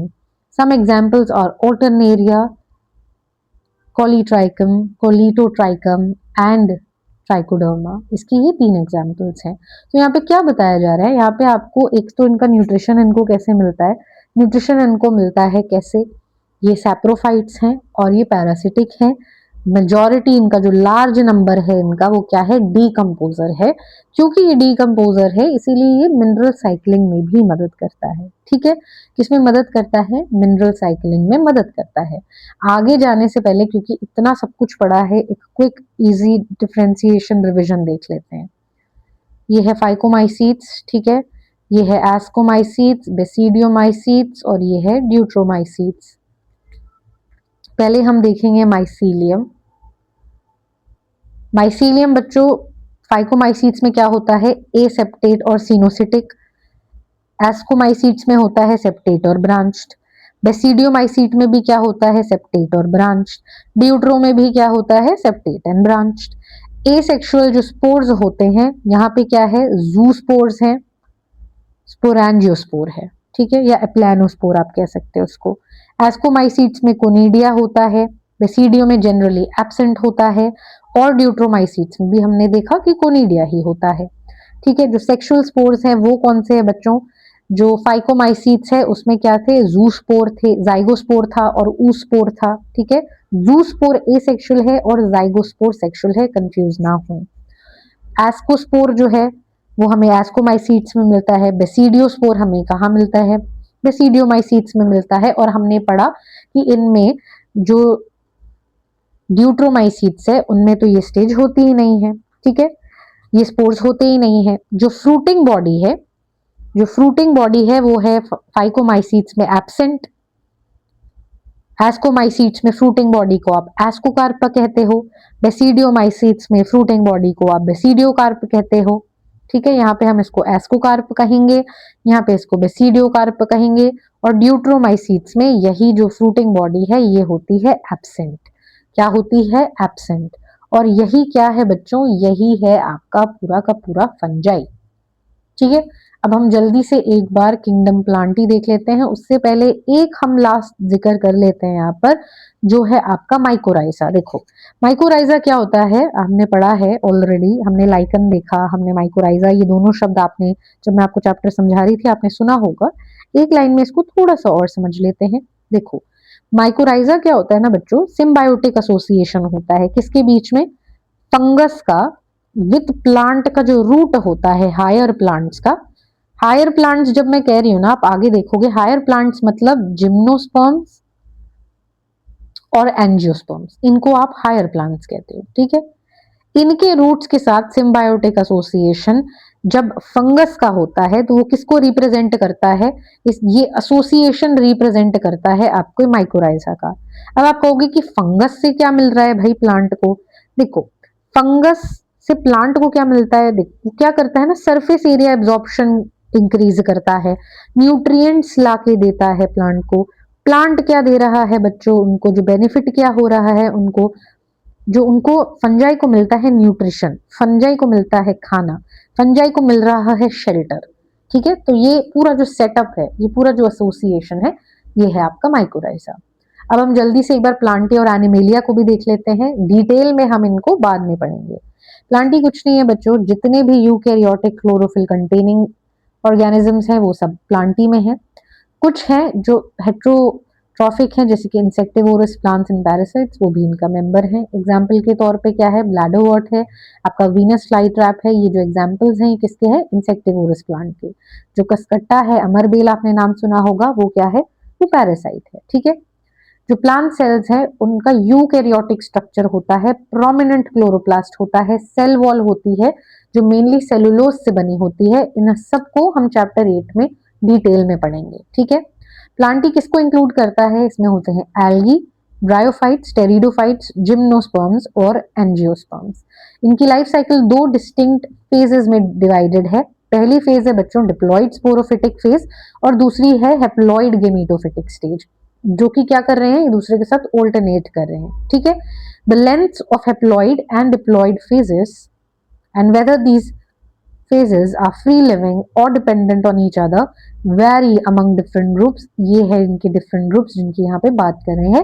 This phenomena is called alternation of generation। Chapter 3 में इसको बेहद detail में समझेंगे। ठीक है, kingdom animalia क्या है, This kingdom is characterized by heterotrophic eukaryotic organism।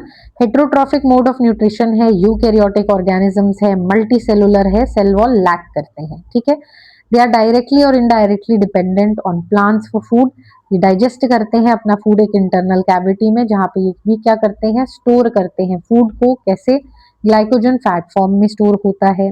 There mode of nutrition is holozoic. Holozoic यानी कि हम फूड इंजेस्ट करते हैं, इंजेशन ऑफ फूड है। They follow a definite growth pattern and grow into adults that have definite shape and size. Higher forms show elaborate sensory and neuromotor mechanism.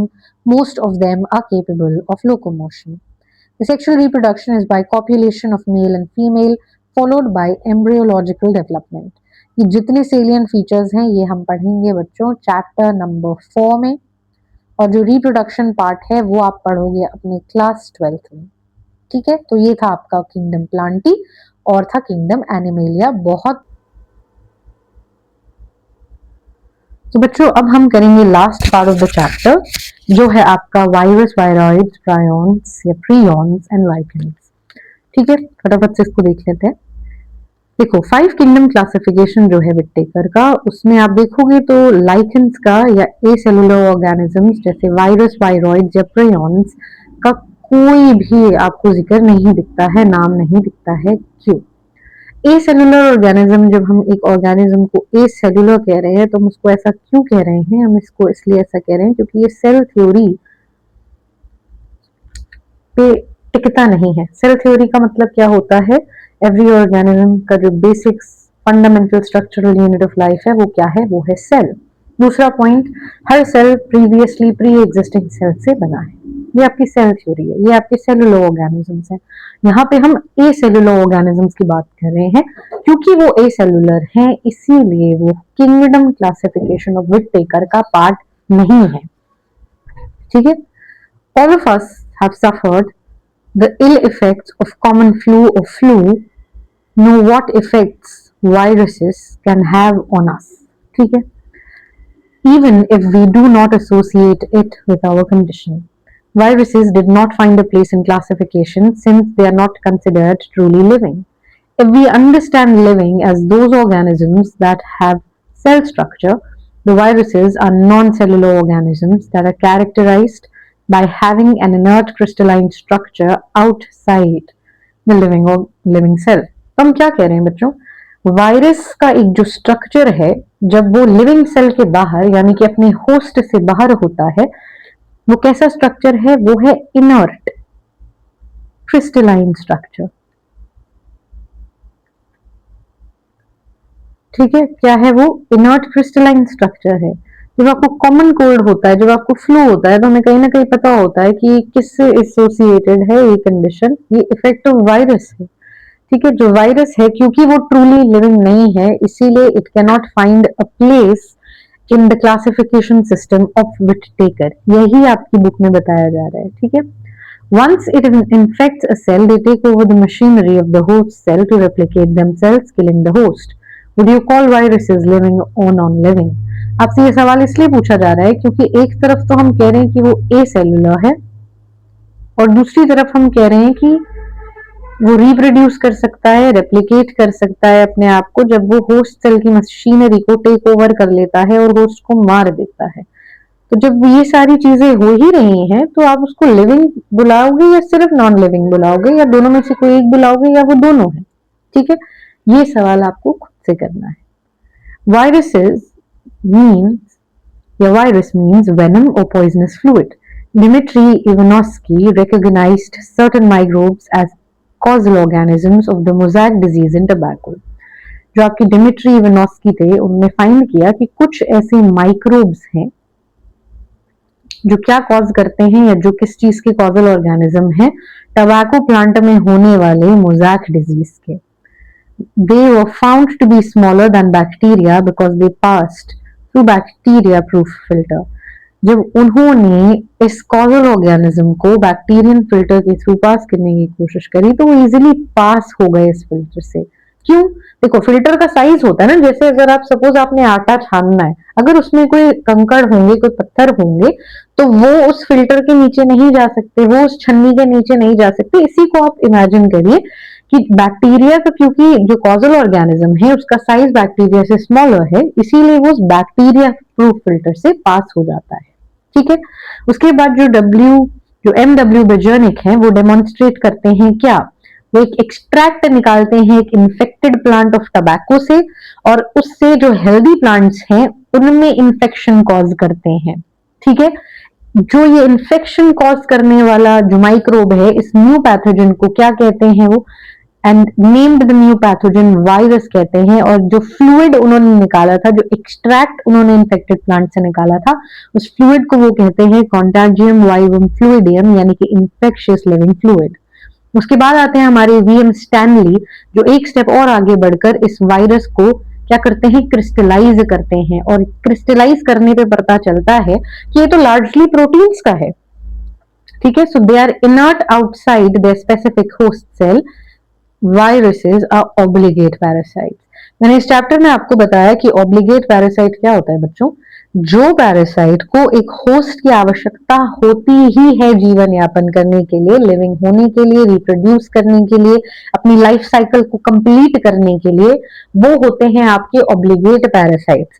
Facultative parasites को हमेशा only host की जरूरत नहीं होती है, वो independently exist कर भी अपना लाइफ साइकिल कंप्लीट कर सकते हैं, वो है फैकल्टेटिव। और जिनको होस्ट की जरूरत होती ही है अपनी लाइफ साइकिल को कंप्लीट करने के लिए, वो है आपके ऑब्लिगेट। ठीक है, in addition to protein, the viruses also contain genetic material that could be either RNA or DNA. तो प्रोटीन के साथ वो जेनेटिक मटेरियल भी कंटेन करते हैं, जो आइदर RNA होगा या DNA होगा। No virus contains both RNA DNA। ऐसा कोई वायरस नहीं है जिनमें दोनों प्रेजेंट हो। A virus is a nucleoprotein and the genetic material is infectious. ठीक है, तो वायरस क्या है बच्चों? वायरस न्यूक्लियोप्रोटीन है, और वो क्या कंटेन करता है? वो जेनेटिक मटेरियल कंटेन करता है जो कि इंफेक्शियस है। ठीक है, in general viruses infect plants have single stranded RNA। Single stranded RNA होता है उन वायरसेस का जो जनरली प्लांट्स को इन्फेक्ट करते हैं। ठीक है, and viruses that infect animals have either single or double stranded RNA और double stranded DNA। ये उन वायरसेस में होता है जो जनरली किसको अफेक्ट करते हैं बच्चों? जो जनरली अफेक्ट करते हैं एनिमल्स को। ठीक है, the protein coat is called capsid made of small subunits called capsomeres. ठीक है, जो प्रोटीन यूनिट होता है किसका बना हुआ है, इस प्रोटीन कोट को कहते हैं कैप्सिड, और ये स्मॉल स्मॉल सब यूनिट्स का बना हुआ है जिनको आप कैप्सोमियर्स कहते हैं, विच प्रोटेक्ट्स द न्यूक्लिक एसिड, जो इस न्यूक्लिक एसिड को प्रोटेक्ट करता है। जो कैप्सोमियर्स हैं ये हेलिकल या पॉलीहेड्रल ज्योमेट्रिक फॉर्म्स में प्रेजेंट होते हैं।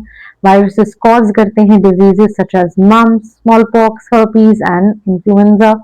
ठीक है, एड्स जो होता है ह्यूमन में ये भी एक वायरल डिजीज है, वायरस से होता है। प्लांट्स में जैसे आपको मोजैक फॉर्मेशन दिखती है, लीफ रोलिंग, कर्लिंग और येलोइंग दिखती है, ये सारे सिम्टम्स भी जो आपको when clearing, dropping, stunted growth दिखते हैं, ये सब भी हमें कौन कॉज कर रहा है उस प्लांट में, ये सब भी कॉज कर रहा है बच्चों आपका वायरस। ये सब भी कौन कर रहा है, इस चीज के लिए कौन जिम्मेदार है, इस चीज के लिए जिम्मेदार है वायरस। ठीक है, तो हमने क्या पढ़ा अभी, हमने जस्ट अभी पढ़ा थोड़ा सा स्ट्रक्चरल कंपोनेंट, एक और बार देख लेते हैं। देखो, जो वायरस है उसका जो स्ट्रक्चर है उसके तीन हिस्से हैं। एक है आपका एनवेलप, नेक्स्ट है आपका कैप्सिड, एंड थर्ड है आपका न्यूक्लियोइड। ठीक है, जो एनवेलप है वो क्या है बच्चों, जो थिन आउटर कवरिंग है, ठीक है, जो कि किसकी बनी है, प्रोटीन्स की बनी है, लिपिड्स, कार्बोहाइड्रेट्स जो होस्ट से आते हैं, तो प्रोटीन पार्ट वायरस का है। ठीक है, हमने अभी देखा था कि जब क्रिस्टलाइजेशन हुआ क्या था, प्रोटीन, तो ये जो आउटर कवरिंग है प्रोटीन की है, ये वायरस में है। ठीक है, नेक्स्ट पार्ट है बच्चों आपका कैप्सिड, जो क्या है, जो है आउटर प्रोटीन कोट। और ये जो प्रोटीन कोट है हमने देखा इसमें सब यूनिट्स जो हैं उनको आप क्या कहते हो, कैप्सोमियर्स। ये जो कैप्सोमियर ये क्या कर रहे हैं, जो इनका जेनेटिक मटेरियल है, जो न्यूक्लिक एसिड है उसको प्रोटेक्ट कर रहे हैं। ठीक है, नेक्स्ट जो थर्ड पार्ट है बच्चों वो है आपका न्यूक्लियोइड। या तो डीएनए होगा या तो आरएनए होगा, हमने अभी देखा कि दोनों नहीं हो सकते हैं। आपने देखा कि डबल स्ट्रैंडेड डीएनए भी हो सकता है, सिंगल स्ट्रैंडेड डीएनए भी हो सकता है। ठीक है, उसी तरीके से डबल स्ट्रैंडेड आरएनए होता है और सिंगल स्ट्रैंडेड आरएनए भी होता है। ठीक है, कुछ सिर्फ प्लांट्स में इफेक्ट करते हैं, जैसे कि जिन प्लांट्स में जो इन्फेक्ट करते हैं बच्चों वो है आपकी सिंगल स्ट्रैंडेड आरएनए। जो एनिमल्स में जो डिजीजेस करते हैं, जो एनिमल में वायरस होते हैं वो है single stranded RNA, double stranded RNA और डबल स्ट्रैंडेड डीएनए। ठीक है, कुछ बैक्टीरिया में इन्फेक्ट करते हैं, जैसे बैक्टीरियोफाजेस होते हैं, बैक्टीरियल वायरस, उनमें होता है डबल स्ट्रैंडेड डीएनए। ठीक है, ये आपको याद होना चाहिए। अब एग्जाम्पल देखो, आपकी बुक में जो एग्जाम्पल दिया है वो है टीएमवी वायरस का, जो कि है टोबैको मोजैक वायरस। ठीक है, जो डायग्राम भी दिया गया है बच्चों ये है आपका टोबैको मोजैक वायरस। आप देखो इसमें आरएनए है, इसमें कैप्सिड है, हमने अभी देखा था एक इलोंगेटेड है, ये इसका जेनेटिक मटेरियल क्या है, आप दिख रहा है आरएनए, इसके पास होता है सिंगल स्ट्रैंडेड आरएनए, किसमें, टोबैको मोजैक वायरस टीएमवी में। ठीक है, जो दूसरा आपको यहाँ पे दिख रहा है बच्चों, ये जिसमें आपको हेड दिख रहा है, कॉलर दिख रहा है, शीट दिख रही है, टेल फाइबर्स दिख रहे हैं, ये क्या है बच्चों, ये है आपका बैक्टीरियोफाज। बैक्टीरियोफाज एक ऐसा वायरस होता है जो किसको इन्फेक्ट करता है, बैक्टीरिया को। ठीक है, बैक्टीरिया को। बैक्टीरियोफाज में कौन सा बच्चों आपको मिलता है, बैक्टीरियोफाज में आपको मिलता है डबल स्ट्रैंडेड डीएनए। क्या मिलता है, डबल स्ट्रैंडेड डीएनए। तो ये था बच्चों, this was all about virus. अब जो नेक्स्ट टॉपिक है वो है आपका वायरॉइड्स। जो वायरॉइड्स है वो 1971 में टी.ओ. डाइनर ने डिस्कवर किया था, जो कि एक न्यू इन्फेक्शियस एजेंट था जो वायरस से भी छोटा था। और ये क्या कॉज करता है, ये टोबैको नहीं, ये potato spindle tuber disease cause करता है। ठीक है, it is found to be a free RNA. क्या होता है ये देखो, पहली चीज वायरॉइड्स क्या है, स्मॉलर है, किससे, वायरस से, सेल्फ रेप्लिकेटिंग है, किसने फाइंड किया था, टी.ओ. डाइनर ने। ये इन्फेक्शियस आरएनए पार्टिकल्स हैं, क्योंकि ये इन्फेक्शियस आरएनए पार्टिकल्स हैं, ये किसके डिवॉइड हैं, इनमें जो प्रोटीन कोट होता है जो वायरस में फाइंड होता है यहाँ पे नहीं है, यहाँ पे नहीं है, इसीलिए इसका नाम क्या है, वायरॉइड। ठीक है, the RNA of the viroid was of low molecular weight. तो जो वेट था किसका, आरएनए का, जो वायरॉइड में फाइंड हुआ उसका वेट कम था। ठीक है, उसका मॉलिक्यूलर वेट कम था। नेक्स्ट टॉपिक है आपका प्रियॉन्स, जो कि क्या है, in modern medicine certain infectious neurological diseases were found to be transmitted by an agent consisting abnormally folded protein. The agent was similar to the size of virus. The agent was called prion. देखो prion क्या होता है? जो neurological diseases, infectious diseases cause करने वाला जो reason है वो कौन कर रहा है? वो है प्रियॉन्स, जो कि जिनमें क्या फाइंड हुआ, जो एजेंट है उसका जो साइज है वो किसके मुकाबले सिमिलर है? वायरस के मुकाबले सिमिलर है। ठीक है, इनमें क्या फाइंड किया गया? इनमें ये फाइंड किया गया कि इनके पास एबनॉर्मली फोल्डेड प्रोटीन है। क्या है? एबनॉर्मली फोल्डेड प्रोटीन है। तो स्मॉलर, सिमिलर इन साइज हैं किसके? वायरस के। वायरॉइड्स क्या थे? वायरस से भी स्मॉलर साइज के थे। प्रियॉन्स क्या है? वायरस के सिमिलर साइज में। ठीक है, these agents are called prions. Their most notable disease caused by prions are bovine spongiform encephalopathy, BSE कहते हैं इसको, commonly called mad cow disease in cattle, and its analogous variant Creutzfeldt-Jakob disease, CJD, in humans. तो ये कौन cause कर रहा है? आपके प्रियॉन्स कॉज कर रहा है। आपको डिजीज का नाम जरूर याद रखना है, एग्जाम में 101% पूछा जाता है। लास्ट जो टॉपिक है बच्चों वो है आपका लाइकेंस, जो हमने चैप्टर में बहुत बार अलग अलग जगह पे देखा ही है। लाइकेन क्या है? सिम्बायोटिक एसोसिएशन है, यानी कि दोनों पार्टीज को फायदा हो रहा है। दो पार्टीज कौन सी है? पहली पार्टी है एल्गी, दूसरी पार्टी है फंजाई। जो एल्गल कंपोनेंट है उसको फाइकोबायोन्ट कहते हैं, जो फंगल कंपोनेंट है उसको माइकोबायोन्ट कहते हैं। ठीक है, जो myco which are autotrophic and heterotrophic, हमको पता है एल्गी ऑटोट्रॉफिक होगी और फंजाई हेट्रोट्रॉफिक होगा। Algae prepares food for the fungi, और फंजाई क्या प्रोवाइड करता है? शेल्टर प्रोवाइड करता है। ठीक है, एंड एब्जॉर्ब करता है। क्या एब्जॉर्ब करता है? मिनरल न्यूट्रिएंट्स एब्जॉर्ब करता है, और वाटर जो होता है वो अपने पार्टनर। ये सारी देखो सिंपल चीज है, दो कंपोनेंट्स है, दोनों एक दूसरे को कुछ फायदा दे रहे हैं। एल्गी क्योंकि हमने यहाँ पे आपको बताया ही है कि ऑटोट्रॉफिक है, इसीलिए एल्गी क्या देगा? ऑटोट्रॉफिक है, खाना प्रिपेयर कर रहा है तो फूड देगा फंजाई को। फंजाई क्या प्रोवाइड कर रहा है? वो मिनरल एब्जॉर्प्शन करके प्रोवाइड दे रहा है किसको? अपने एल्गल पार्टनर को। वाटर दे रहा है किसको? अपने एल्गल पार्टनर को। तो ये जो क्लोज एसोसिएशन है ये है आपका लाइकेन, जो आपको नेचर में मिलता है। ठीक है, so close is their association that if one saw a lichen in nature, one would never imagine that they had two different organisms with them. Lichens are very good pollution indicators. They do not grow in polluted areas. तो जो lichens हैं वो क्या है बच्चों? वो बहुत अच्छे किसके इंडिकेटर हैं? पोल्यूशन के इंडिकेटर हैं, खास के एयर पोल्यूशन के इंडिकेटर हैं। और किस पोल्यूशन को स्पेसिफिकली देखने में मदद करते हैं? SO2 पोल्यूशन को।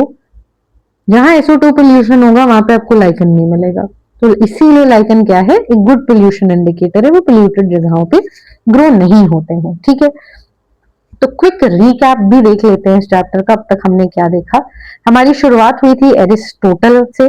उन्होंने क्लासिफाई किया था किसको? प्लांट्स को। किसने किया था? उन्होंने हर्ब्स, श्रब्स, ट्रीज, एनिमल्स को उन्होंने दो पार्टीज में डिवाइड किया था on the basis of RBC है कि नहीं है। फिर हमने लीनियस, जो कि फाउंडर है टू किंगडम क्लासिफिकेशन के, उनको देखा, जिसमें हमने देखा कि वो प्लांटी और एनिमेलिया। फिर हमने पढ़ा विटेकर ने प्रपोज किया था 5 किंगडम क्लासिफिकेशन। हमने देखा कि जो फर्स्ट है वो है मोनेरा, जो कि क्या है? यूनिसेलुलर प्रोकैरियोट्स है। फिर हमने प्रोटिस्टा को देखा जो कि यूनिसेलुलर यूकैरियोट्स है। फिर हमने पढ़ा कि जो फंजाई है विच इज मल्टीसेलुलर यूकैरियोट, उसके पास एक काइटिन सेल वॉल है। हमने प्लांट्स के बारे में ब्रीफली देखा कि वो मल्टीसेलुलर है, यूकैरियोटिक है, और उनकी सेल वॉल सेलुलोजिक है। फाइनली बच्चों हमने वायरस के बारे में पढ़ा, जो लिविंग और नॉन लिविंग के बीच का कनेक्टिंग लिंक है। और लास्टली हमने वायरॉइड्स, प्रियॉन्स और लाइकेन्स, जो कि एसेलुलर ऑर्गेनिजम्स हैं और RH विटेकर का 5 किंगडम क्लासिफिकेशन के भाग नहीं है, इनके बारे में हल्का हल्का डिटेल में पढ़ा। अब इसके बाद हम पढ़ेंगे बच्चों चैप्टर नंबर 3, जो आपका प्लांट किंगडम है, जो आपका नेक्स्ट लेक्चर आएगा कल। I hope you have understood each and every word well. कोई भी डाउट हो, कोई भी क्वेश्चन हो, आप नीचे कमेंट में मुझे बता सकते हैं। तब तक पढ़ते रहिए, शाइन करते रहिए। I will meet you with the next video in the next chapter.